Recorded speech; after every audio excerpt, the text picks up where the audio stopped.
Hello everyone. So in this video, I want to speak to what's happening politically in the world today here in the US from an astrological lens and give it some context to past astrological cycles. Obviously, this is politically oriented. Obviously, I'm going to share my own personal perspective. I want to start by commenting on that. Many people have shared the perspective or preference that I leave politics or my own political views outside of this. However, to do so would not be showing up in an authentic way. I cannot separate astrology from what's happening in the world. This is not a mundane astrology channel, meaning I'm not generally focused on looking at world events through the lens of astrology. But when it comes to my interpretation of the evolutionary dynamics at play at any moment in time, I have to be true to how I see current events and correlate it to the astrology in an authentic way. So what I see happening right now is very akin and energetically similar, archetypally very similar to dynamics that we see taking place in Germany in the 1930s. There's some archetypal repetitions that I want to present both in the astrology and in the events. Let me start with this perspective. From a Uranian point of view, so not Saturn, Uranus, we're going to see certain archetypal themes re-emerge throughout history where the circumstances are different, the configuration of particular forms and contexts and structures are different, but the underlying dynamics are the same. In the same way, the same souls will reincarnate in a different context, in a different form, playing different roles, but it's the same soul individuality at play. This is true in our own personal lives where we're going to come back into configurations with various souls from prior lifetimes, but it might be a different kind of configuration than what it literally was in the past. A lover might be your mother or your father or your son or your daughter or a cousin or a coworker. But the same archetypal dynamics will present themselves through that particular relationship. And because of the forgetfulness of the soul, and because we tend to be very conditioned by the Saturn dimension of consciousness, meaning we're very identified and more tangibly aware of the current Saturn time-space parameters of our life, we are not going to be aware of the subcurrent, sort of subliminal evolutionary archetypal themes that are actually embedded in our current present moment experiences. This makes us particularly susceptible to repeat history. From a Uranus trauma perspective, it makes us very susceptible to repeat the same patterns and offer the same responses to experiences as they arise and repeat themselves in our lives. We see this personally, and we see this happening repetitiously in the collective, really from generation to generation. We will not often learn the lessons of the past because we're so deluded by the particular context of the past that we fail to recognize the energetics currently manifesting in the present moment. So with that said, let me just offer a perspective and share the chart of what was happening in the 30s. So this is like, February, March, April, beginning of the year in 1933. This is when Hitler just came to power. He wasn't, I don't think, an official dictator yet, but he was the chancellor. Right? He didn't kind of designate himself as a Führer, the leader of Germany. But he was waiting for the appropriate pretext to begin to establish the authoritarian rule. So there was that agenda, that intention. He was just waiting for the right kind of context to arise, where then he can offer very strong militaristic force against the people and begin arresting people on the pretext of you're getting in the way of Germany's freedom. You're violating German law. You're trespassing the government. You're doing something illegal to try to attack the government, right? Where any kind of act of protest can easily then be interpreted and described as an act of terrorism. So it started with a Dutch communist lighting fire to a government building and this guy being arrested.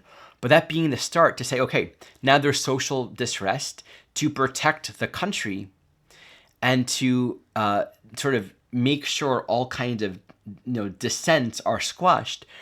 We're going to eliminate free speech. We're going to eliminate personal freedoms of rights. People can be indiscriminately arrested and put in concentration camps. Now, at first, these concentration camps weren't to become eventual death camps. And they weren't necessarily about Jews and minorities. It started off, as it reasonably would, as arresting people who are in political dissent. And the pretext is, right, this is for the country. This is for the safety of the country. We have to make sure we get the communists out and that we protect our country. And that's the whole structure around it, trying to protect the country. And so anything that is in any way symbolic of any kind of protest or disagreement can easily be spoken as, well, you're getting in the way of Germany. You're trying to fight against Germany. And I lack the specific vocabulary because I'm so used to the current vocabulary, but it's like you are a traitor to the country. It's very easy to describe that. Once there's already ingrained, and this is important, once it's already ingrained within the consciousness of the collective that there is a threat to our national security, once we believe there is a threat, it's very easy to use that as a pretext to arrest people. And then it's like the government can act in unmoral and, of course, otherwise illegal ways, but it then becomes legal. So just to look at the transits here to give some context for this. What's evident, what's most significant is that, Uranus in Aries squaring Pluto in Cancer. And this is somewhat repeated in the current dynamics that we have right now. Remember, Uranus speaking to sort of the events that kind of re-emerge on the timeline, but they're just the same archetypal patterns reconnecting, right? This has a lot to do with sort of the rebellious emergence of a threat relative to our security, right? Our homeland security, the deep need to protect our national identity and our sense of home and security, and thus also Cancer, what's familiar. This is not just the German country, it's our identity as German people. And who are the people that are disrupting the security of the German people? And this easily then becomes the basis for, well, look at those Jews. They're sort of the outlier. They're the Uranian outlier. They don't really belong. They're just taking from us. They live in their own little ghetto bubbles. They're not really a part of society. They're not contributing. They're just taking up space. If we get rid of them, we'll solve so many problems. They're taking our resources. They're controlling a lot. They're just wasting our energy. That becomes a very believable pretext in the existing very strong anti-Semitic culture of that time, and in the context of the German people feeling very vulnerable and unsafe post-World War I. It was a very disrupted economy. The morale after World War I was very, very low. It was also just after the Great Depression began. There was a very low morale in the country, and you can see that it just takes an appropriate projection onto that Uranus and Aries. Here's the group that's causing distress. If we can rally and find a sort of, charged up social identity, Uranus squaring Pluto in Cancer, then we can say as a group, as a team, as a country, as a nation, we're going to protect our identity from those that are trying to disrupt Aries, these groups of people that are trying to disrupt Uranus and Aries, our sense of security. It's very easy to grow that. And this is where it becomes very tricky. Because once you establish that there is, in a very believable kind of way, some kind of threat to our security, many people will believe that. In fact, it's going to resonate with that existing sense of, I feel very unstable, I feel very ungrounded, and I want my country, I want my people, I want Germany to do better, I want to feel better, I want to feel more supported, I want to return to a more noble and healthy life. Once we establish that premise, which is not hard to believe in, and we establish, okay, well, here are the people that's making it work. They blew up this building, they're protesting, they're getting in the way of what I, as your chancellor, am trying to create for you all. It makes very easy, logical next step to then say, well, these people need to be eliminated. And this is where a country justifies immoral and otherwise illegal actions because the times call for it.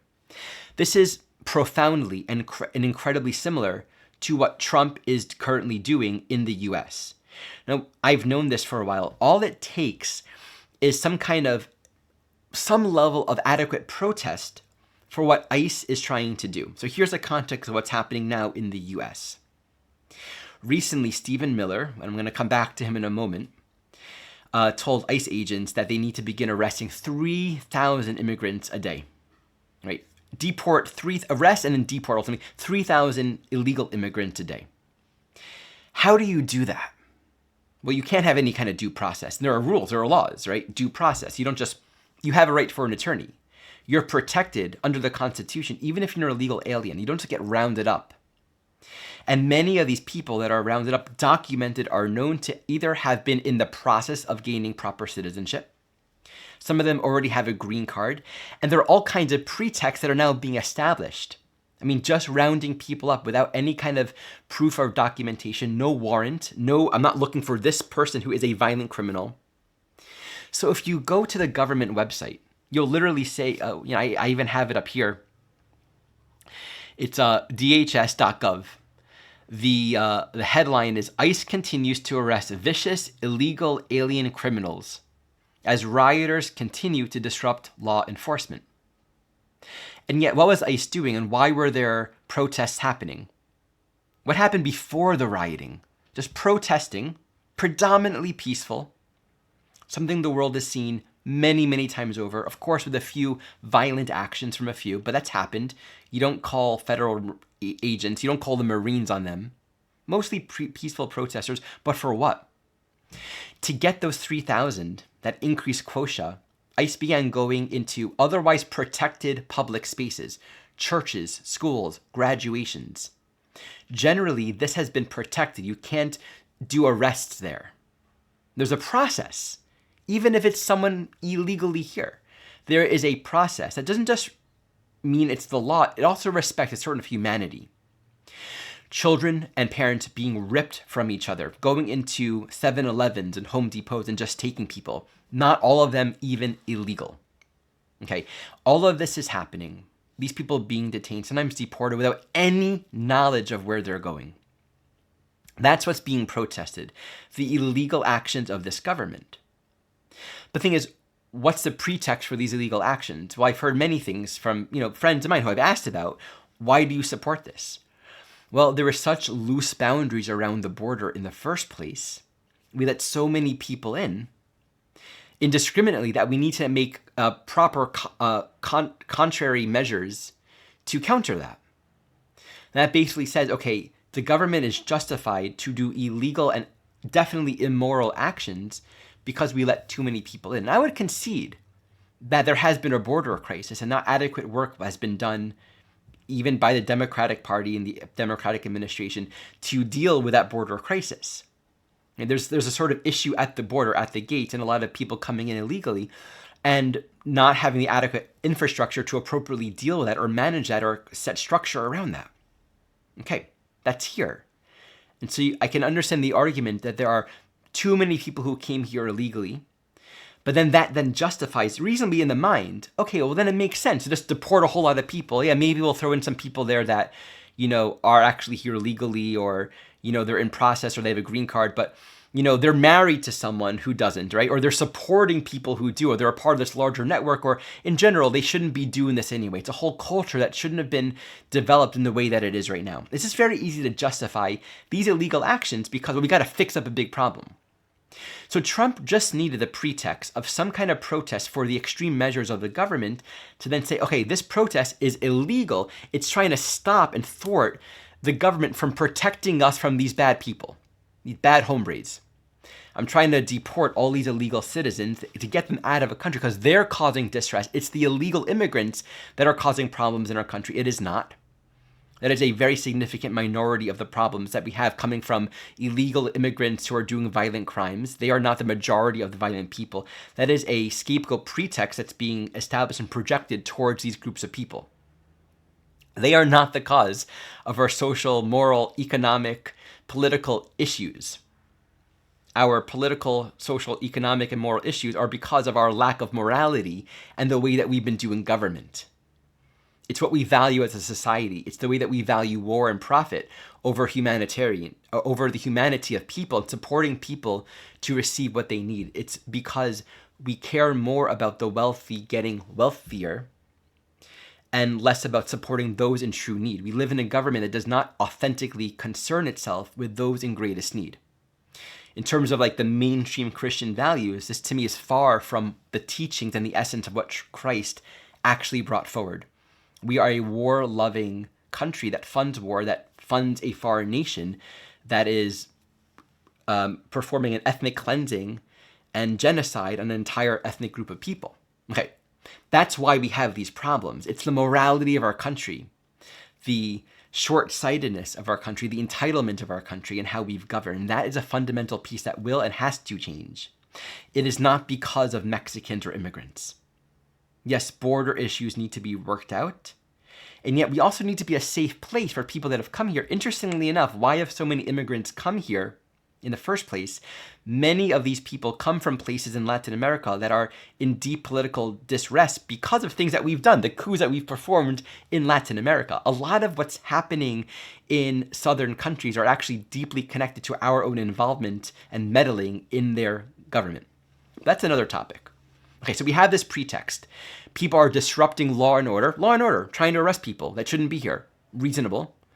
These peaceful protesters, maybe a couple of acting out, they're right. And then the government in California they're not doing anything to stop. Well, sure, arrest anyone who's being violent, but I'm not going to stop the peaceful protesters. Why should I? That's legal. That's allowed. And so Trump uses that to enact the Insurrection Act. It just needed the right kind of context. And of course, this increases and stokes riots and makes whatever kind of rioting energy was there already even stronger. You go into schools and churches and graduations and places of work to arrest people without any kind of warrant or documentation, without any kind of due process, you're going to incite riots. You're going to get people very angry. When you tear communities apart from each other, you're going to get people very, very angry. So we have a very reasonable now pretext, quote unquote, reasonable pretext for the Insurrection Act, for the Marines being sent on. This becomes the basis for a growing and almost seemingly inevitable split within this country, where we have those that are fighting against the government, and it can be framed as that, right?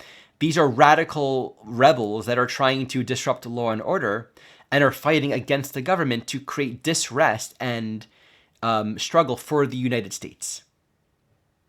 That's one side. And the other side is those who are supporting the government to create law and order and get those bad people out of the country.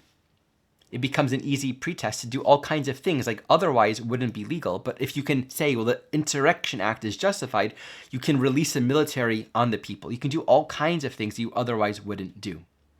And so just like in Germany, it starts there. Let's look at the context here. We have Saturn, Neptune in Aries. So we have that Aries energy repeated itself. Of course, all of this is happening right now and stoked very strongly. Again, a very Uranian process linked to Mars. As Mars in Leo, think of also Leo as like, you know, both a strong political figure, like a figure that is, you know, like a leader or heroic type person, but also this charge of purpose and pride, right? Squaring Uranus. So we have that strong sense of being triggered into some kind of activism with Mars ruling that Saturn, Neptune in Aries. And this is where we have the introduction of dictatorship regimes. The country, the nation, the border, Saturn, feel vulnerable, Neptune.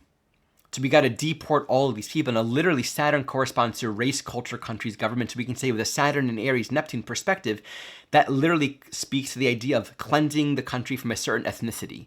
Now, there's no pretext of like, yeah, I'm trying to get all the Hispanics out of here. That's not what they're saying. It's not what they're trying to do. But there's an underlying white nationalistic consciousness at the root of all of this. And we know that Stephen Miller himself is deeply aligned with that ideology. And actually, many of the things that are happening now have been laid out, some of it in even Project 25, which of course, you know, Trump said he isn't really into. But this is actually a part of the plan to enact the Insurrection Act. This is a part of it. This creates more justification for more arrests and for more concentration camps or places of detention or more deportation. Of course, we have all these people that have been deported to El Salvador, which is a concentration camp, that place over there, where people are going to be held there for life possibly, but people that are totally innocent. No violent crimes, nothing like that. So, and this is also interesting seeing the Aries at this moment squaring that Jupiter in Cancer. Again, that tension between Aries and Cancer, my sense of home and security is being threatened. But it's very exact. I mean, this is what blows it up. This is what makes these events right now kind of the initiation, a very big process. It blows it up in a very strong and significant way. So this becomes the starting point from which Trump can start with. It's about protecting Saturn, the weak borders and boundaries of our country.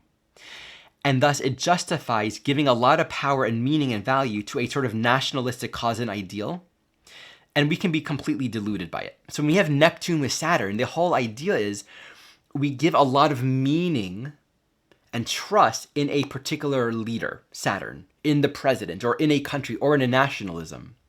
But it can be diluted, that nationalism can be diluted entirely in the belief and meaning that we've given to that nation or to that leader. Under the pretext, under the belief, the premise that this is about protecting our country. It's just like Saturn, Neptune. You can go and fight in a war. I know I'm following the commands of my commander-in-chief. I'm doing the right thing to protect my country. And then you realize Saturn, Neptune, it was all an illusion. Trump is a master of deception. In fact, while I'm here, let's pull up his chart. Let me share with you a couple things about this soul. So it's interesting to note that Mars in transit is actually right there on his Mars. So of course this is happening. He wants this big, massive military parade on his birthday, on some sort of anniversary of the military. Mars is crossing his ascendant. So there's a lot of strong activation relative to that, being the king, being that prime ruler energy of that Mars and Leonian energy. Fundamentally, the way that I interpret this Pluto in his chart in Leo in the 12th reflects the nature of his soul as essentially desiring an underlying maximal ultimate sense of importance and specialness. That deep within his soul, there's a need to feel more powerful than God itself. That's the underlying reality. He needs to be the most important. He needs to win. It's that Leo in relationship to the 12th house, where it's ultimate meaning, ultimate truth, where that question is, I'm internally, fundamentally very small and meaningless. To reconcile with that, I'm giving ultimate meaning and importance to the illusion of my own personal self-importance. I become a replacement. Leo becomes a replacement for that divinity, for that greater meaning of 12th house. It's an interesting correlation. You could have Leo in the 12th house where it's the opposite, right? Where you're very humble, very small, and you're wanting to just be an instrument and not take up all of the space, or even give a lot of power to external role models or figures or stars that shine as like a symbol of meaning. But here we're looking at the expression of giving all of that meaning to oneself. And we can see as well that Sun is the ruler of all of that. Leo up here with the North Node and Uranus in the 10th house being the house of the CEO, house of the president, and that he basically utilizes social duplicity to pursue his own desires for ultimate significance and importance. This is a soul of born on the eclipse with the Sag moon as well. This is a chronic liar and someone that is also a master of deception. That Gemini energy is a very well-developed function in his chart that is able to use duplicity and trickery in order to get his way into anything. And it's like Uranus sort of disregards the rule of law, 10th house, right? For most souls, the Uranian dimension is liberating from the structures of the boxes of status quo reality. On the level of Donald Trump, that Uranus is disregarding ethics or morality, and I'm going to do whatever I want. It doesn't matter what the rules are. I'm breaking them because I'm freeing myself from being defined by any kind of morality or guilt or sense of right or wrong. There's no internal sense of right and wrong from any sense of guilt or conscience in this soul. That's my sense of him. There is not the capacity to have a true, authentic sense of conscience. If he appears that he does, it's a show. It's an act. He's gotten to a point in his own soul journey where that is far away, that is deeply closed off. And the bottom line ground of his soul is his own winning, his own self-importance.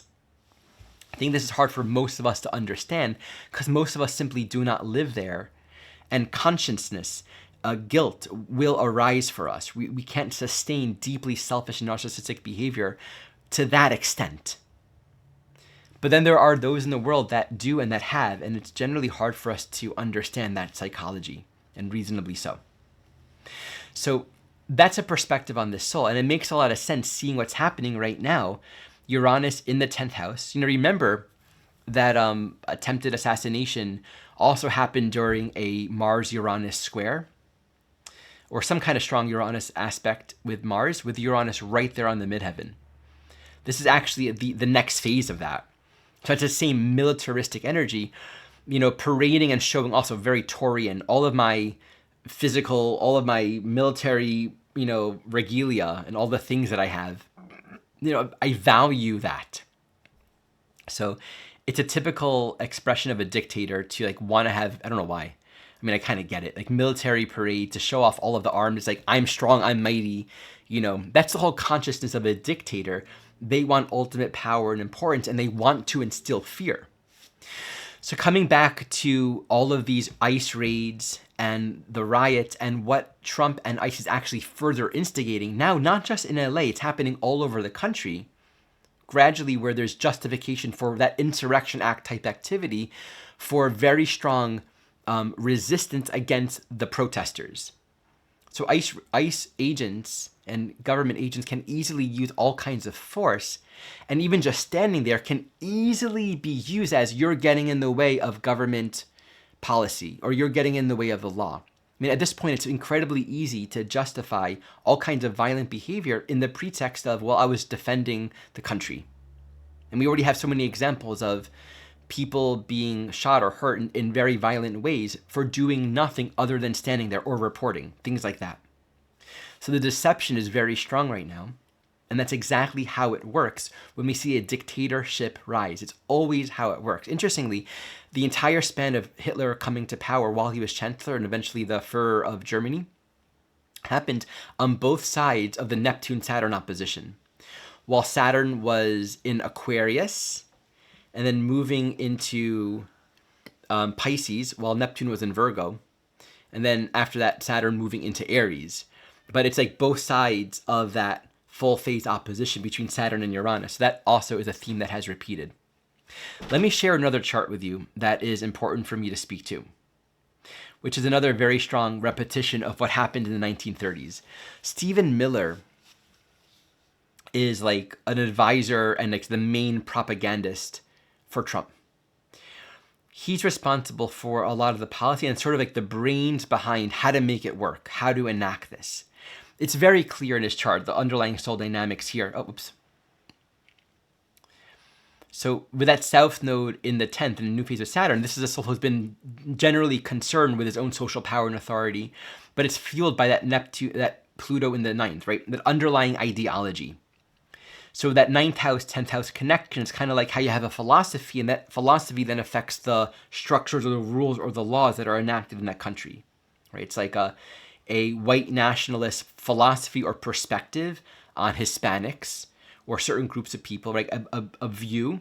And then the legislation, the government, the rules, the lockdown, you know, the consequences, the punishments to further enact and establish that in actual lived reality. He interestingly has an 11th house moon conjunct Uranus, and this speaks to his own internal sense of outsiderness and alienation. And that Uranian dynamic is, I'm an outsider, I'm different. And then so we can easily project that outwards. Oh, these Hispanic people in my high school, they're all speaking Spanish. Why don't they speak English? We're in America, right? Where it easily becomes his own internal alienation projected outwards to these other groups of people. You know, Sag in the 9th literally is foreign groups of people that are different than me. I don't understand them, and I feel very alienated and different. I feel like an outsider, but they're the outsider. They don't belong here. Now, he has Mercury in Leo squaring the nodes. And so this is where he's able to kind of, it really fits with Trump too. And this falls right on, actually, I'm curious, where is Trump's Pluto? 10 degrees Leo, right there. That Mercury falls right on Trump's Pluto, and that Mars right there is in between Trump's Pluto and Trump's Mars. So his Leonian energy is very resonant with Trump. I would say in the 7th house, Miller is very attracted to Trump. He sees Trump and, you know, that 7th house persona and projection. I'm drawn to you. This is a relationship where I want to be your companion. So I'm your advisor. And I can give you advice. I can speak to you. There's a very strong alignment with that Mars energy. And I really want to emphasize in Stephen Miller's chart how important this Leonian energy is, because it squares the node. So this is a dynamic that is unresolved that he's brought into this lifetime from prior lives. And this is basically the ability to, on the one hand, I'm appealing to make you feel like I like you, right? So I can talk to a country, I can talk to a nation, and I'm going to be very appealing and convincing to those who I know how to get the message across to them, right? So I can create publicity, I can create media, I can use all the right words that are going to make you feel heard and special.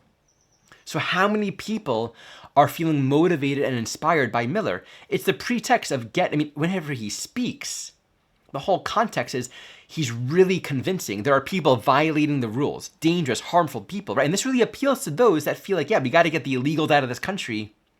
They're the problems here. They shouldn't be here in the first place. So he has that ability to speak in a way where he's going to appeal to the things that we want to hear, to feel seen and heard. That's the underlying dynamic of that Mars Mercury in Leo in the 7th can be really championing you to feel heard and seen, but it's all being manipulated under his underlying political agenda. Now, I'm going to say something interesting here. There's another man in history that was also a very close advisor to a dictator that had very underlying manipulative and immoral motives. That was a master propagandist. That was actually the core reason for this dictator to become successful. And this man is Joseph Goebbels. He also had Mercury squaring the nodal axis. And in fact, there's a whole lot of really strong synastry between Joseph Goebbels and Stephen Miller. Joseph Goebbels worked with Hitler. Very similar kind of relationship that Miller has with Trump. And Goebbels was really the key for, creating the propaganda that was ultimately the reason why he was so successful in killing so many Jews and minorities in Europe. And again, remember, it didn't start with let's get the Jews, let's kill them. It started with there's a reason why there is distress in this country, and let's jail those that are causing the distress. Very reasonable. You get the people rallied up, and you create enough of a pretext to kind of create a sort of lawless state where the government has a whole lot of power. Once the government has a whole lot of power and all rebellions are just sort of immediately dissented, we're just protesting. Trump said, if anyone protests, we're going to show up a lot of military force against them relative to his upcoming birthday parade. He didn't say if there are violent protests. And it's very easy to use that as if you protest, you're getting in the way of the country. You're a traitor to the country. The irony, of course, is he pardoned however many people who were actually violent on January 6th, attacked police officers. They've all been pardoned, right? These were actual violent people, but now people that are just protesting are being threatened with military action. This is something to be aware of. This is happening. And again, I honor that many people are being deluded. Some of you watching are probably at this point not watching. If you don't resonate, you're not going to watch, and that's okay. Have different political views and perspectives. Nonetheless, I'm going to speak my truth. And yeah, believe it, care about it, resonate or not, I got to be true to myself in sharing these things. So it's interesting to see the parallels that Stephen Miller is archetypally very similar to the consciousness of Joseph Goebbels. And I'm not saying I don't think Trump was Hitler, although I do think that he had a very close relationship to Hitler in prior lives, as are many of the people in the current Trump administration, that there's actually a very strong karmic relationship with that soul. It's also very well known that Trump used to have a copy of Mein Kampf, and he's quoted from Mein Kampf many, many times. You would only know that if you knew Mein Kampf. Just the words he's using, the phraseology comes directly from Hitler's Mein Kampf. So there's a well-known connection, an interest within Trump and that. And the way that he's defended, violent, what was it? I forgot what it was. There are good people on both sides. We had a Nazi party doing violence and the anti-Nazi people versus the Nazi people in some states several years ago during the first Trump term. So I'm speaking this to share the authenticity of my personal perceptions and observations for what's actually happening now. I'm seeing a Hitlerian type consciousness, a Joseph Goebbels type consciousness manifesting in the current White House. And the souls that are in the vicinity are of a very similar consciousness with these themes that are repeating itself in this current day and age. And the current violence of the government is following a very similar pretext for what Hitler and his people did in the early 1930s. So do I think things are going to be as bad as they were back then? Not necessarily. I think they are going to get worse. Clearly they are. That's what's happening right now. I think and I hope that there is enough consciousness and awareness of these cycles, meaning there weren't people in the 1930s talking about the cycles and the patterns in the ways that we are right now. The good and the bad. Good, that means there's more awareness and these archetypal dynamics might manifest, but they don't have to be recreated. Uranus. The archetypes show up, but they don't have to be recreated and re-traumatized in the same exact way. Because more people, more groups of people are aware. So there's more power in the people. There's much more consciousness in the collective than there ever was. That's the good. The bad, because it's a new form and a new context, it's easy to not notice it. It's easy for all of this to arise and for many people not to notice until much later that in fact we're dealing with a dictatorship and a Nazi-like regime that is using national security as a pretext to get all of the Hispanics out of the country as a distraction and as a way to gain and basically accumulate. See, I don't know if it's overtly about get the Hispanics out. I know there's a very strong white nationalistic ideology, but I think the core of it is gaining that ultimate power. That's what Trump wants. And a lot of his followers want, I'm not saying people that voted for him, I'm saying a lot of the close people in his team want him to consolidate that absolute power. Once he consolidates that absolute power, he can get and do whatever he wants to do. I don't think most of the people that voted for Trump truly understand the consciousness of Trump and what he's doing and where he's coming from. I don't think people see the darkness of his soul, the darkness of Miller, and how similar what he's doing and what he's bringing to the Trump administration is to what Gobles brought to the Nazi Party and to Hitler. So these are my correlations. Let's look at this chart once more, connecting back to just present moment transits. What's meaningful to appreciate and affirm is we are just still in the beginning of this Saturn-Neptune process. So let's see here. Okay, I don't have a 0 degrees Aries chart, but here in this chart, we have Saturn and Neptune together. They're going to go retrograde soon, back into Pisces. On the one hand, that can actually reflect a deeper turmoil and anarchy. Pisces is anarchy, Neptune is anarchy. Like everything's kind of chaotic and spread out, and it's like really hard to control it. And this is where we surrender more. This is where there's like an inevitability to the process that might feel very difficult and hard. And then we connect with what's my role? What's my purpose? That's the point with this Neptune Saturn. We can't fight hard enough what's happening. But we each have a holy function that is innate and natural to our being, to our life, to how we are designed. We play that role. We earnestly want to know how we can be an instrument of healing and love, what our role is within all of this. I don't share this to stoke hate or for us to hate Trump or whatever. I share this because this is the truth as I see it. This is what's happening as I see it. And it's a part of bringing clarity and grounded awareness to our life so we can poise ourselves to become more prayerful. What's my role? Who do I want to be right now? Oftentimes, when things are really intense, it's maybe harder. It's easier to be deceived on the one hand, and it's also easier to get very clear-eyed. The deception will pry on the parts of ourselves that are naive or weak or victimized and vulnerable, and will be inclined to be blind. It will be inclined to be tricked or duped or taken advantage of, or just to not see it clearly. And it might take a while for many souls to see clearly what's happening. That's true. But at the same time, moments like these can easily appeal to the part of our being that cares, that deeply cares about the truth, that cares about love, that cares about the higher principles of meaning and unity. And thus it can really appeal to our inner knowing of what it means to do the right thing. How many people in Germany knew to do the right thing? An interesting question to ask right now. What happens to the typical middle-class, white, privileged person during a dictatorship rule in this kind of country where they're not the target, right? You're not Hispanic. You're not Arab-looking. Yes, there's a rise of anti-Semitism, but this anti-Semitism is not being fueled or directed by the government. It's like, unlike Germany, it's not about the government fueling anti-Semitism towards Jews.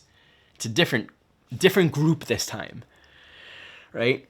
Not to say there isn't amongst groups of people anti-Semitic actions and sentiments, but it's not coming from the government of this country. Absolutely is not. And so what is it like for those that aren't being targeted by the government's hate and their agenda? It's actually easy to live in relative comfort longer if you're in that class of sort of, I'm not trying to get you, that class, right? Than it is for those that are being targeted. Those from Mexico, Hispanic looking people, anyone from Latin America, immigrants, anyone Arab looking. It's a lot more vulnerable for those people right now. And so like the untouched people that are generally unaffected, it's like it's both easier to like kind of still stay in that deception and that illusion for a little bit longer, but it's also impelling us to really think about, well, what's my role in all of this? You know, will you open your house to care for people that might need some refuge? What would you do if you ran into an ice age? I mean, these are things that are all theoreticals. I don't actually love theoreticals. But see, things are more real right now, especially if you live in a big city. You might already know someone, or at least know someone who knows someone who is a family member that was arrested or who was arrested, where they don't actually know where they are anymore. Like, things get more and more real, and the more we care. There's that Eli, forgot his last name, Eli something. He was a Holocaust survivor. You know, they came for the, I don't know what the poem was, but it was something like, they came for the gays, but I wasn't gay, so I didn't do anything. They came for the Jews, but I wasn't Jew. And then they came for me, and there was no one left to protect me. So we each have a role. We're each called in our own inspiration to know who to be, what to, and it means sometimes doing nothing. It means really working on ourselves so that we become the person that love wants us to be. And timing will use us in whatever way that means. It's not about the present or the lack of present of overt physical action. It's about following our path in life. That's where happiness, that's where peace comes, even in the context of deep, grieving, hard circumstances. So with this unfolding and moving into Pisces soon, it's definitely going to become more chaotic. It's only next year at the consolidation of that Saturn-Neptune where an actual new phase begins. I don't think that means it's going to get better. I think that's when the new cycle begins and these energies kind of enter into a new phase, perhaps a new and more intense phase. But it's a very different ecosystem than we're in right now. And there's a lot more, in a sense, momentum and even movement towards resolution at that point. But I do think we're in for a long haul here. And this is just beginning. You know, so with Jupiter being involved right now, it blows it up. It makes it all really evident. So hopefully this is an opportunity for us to see the truth. I see a lot of people speaking around like, how do I know what to believe? Is that AI video? Is it, if we want to know the truth, we will seek it, right? And it's easy enough to simply ask people who are there. Do you have a friend in LA who's witnessing it? Do you know anyone who has a friend who was deported, right? Anyone who knows anyone who was deported. It's easy enough to, like I just shared a post on Facebook from a friend of mine, Richard, who lives in LA. He's, I would say, more of a moderate conservative type of person in terms of ideology, maybe a little left-leaning, but like he was just sharing what's happening. He's like, yeah, these are peaceful protesters, and he's eyewitnessing what ICE is doing, the fear, the intimidation, the violence that they're affecting, and the ways that they're raiding places. And that itself is causing all of the disrest. The government is causing this disrest, and the government is intentionally stoking this charge amongst the people, so they have a reason to even be more violent and militaristic against the people. You know, it's like the kind of thing that easily leads to a civil war, which I think Trump would love. The more polarized things can become, the more it's like good versus evil, us versus them, the better, because then that justifies even more extreme behavior. That's the kind of thing that he would want more of. All right, everyone. That was this video for today. Thank you for watching.